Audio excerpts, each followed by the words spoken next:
"You're dead to me." That was the last thing he said. No rage, just a final surgical cut. I stood in the kitchen, the heat from the argument still clinging to my skin like smoke. My uncle had just sold my car without asking, called it a family decision, said it was time I stepped up. His words, "For my brother, not his son, mine." Then cometh a demand. $5,800 by Friday for my brother's tuition. No discussion, just orders. When I said, "Not happening," he smiled like I was a stray dog forgetting who fed me. Then, pack your shit. So I did, but not before I left something behind. I wasn't always an outsider in that house. After Mom died, Dad fell apart. Pills, silence, more pills. My uncle, his older brother, offered a roof and rules. Said we were family and family takes care of its own. At first I believed him. He'd call me son sometimes, slap my back at dinner. Took me to job interviews when I couldn't afford a bus. Said he saw potential in me. I ate that up. Worked 2 jobs, covered groceries, cleaned up after his kids, paid rent when I could. Then came the shift. My name erased from the mailbox. My room labeled storage and family group texts. My opinions ignored. My presence tolerated until finally I wasn't a nephew. I was a wallet with a heartbeat. But I didn't break. I waited. The car was the final trigger. It was my own asset. I paid it off with 3 years of sweat, door dashing through rain, sleeping 4 hours a night, gone just like that. He laughed when I asked for the title. "You didn't pay rent last month," he said. "Consider it payment." But I had in cash handed it to his wife myself. I saw her slide it into her purse. That's when the real betrayal clicked. They were setting me up to fail quietly, strategically. So I stopped reacting and started planning. First, I dug through old emails, job offers, pay-ubs, lease documents, built a paper trail. Then I called my bank, flagged the forged sale of my car. They opened a fraud claim.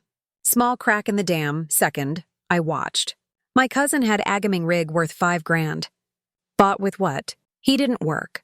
But my debit card had a charge I never made. Same electronics store, same day. I documented everything. The electricity was in my name. So was the Wi-Fi. Rent, no lease, no receipts, just trust, just family.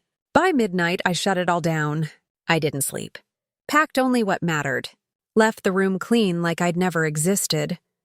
Before I left, I tucked the folder under the couch, the one with every receipt, every forged withdrawal, and a letter addressed to whom it may concern. It was for Child Protective Services and the IRS and the fraud department at Wells Fargo. But that wasn't the thing that broke them. The thing that did was what I said to my little brother before I walked out. "Ask Uncle if your tuition's really paid." Then I left. This morning, I woke up to 10 missed calls. By noon, the neighbor across the street uploaded a video. My aunt sobbing on the lawn. My uncle red-faced screaming into his phone. My dad standing frozen on the porch asking the neighbors for a ride to the police station because the house had been raided. Turns out filing taxes while pocketing someone else's rent and claiming a dependent you don't actually support is very illegal.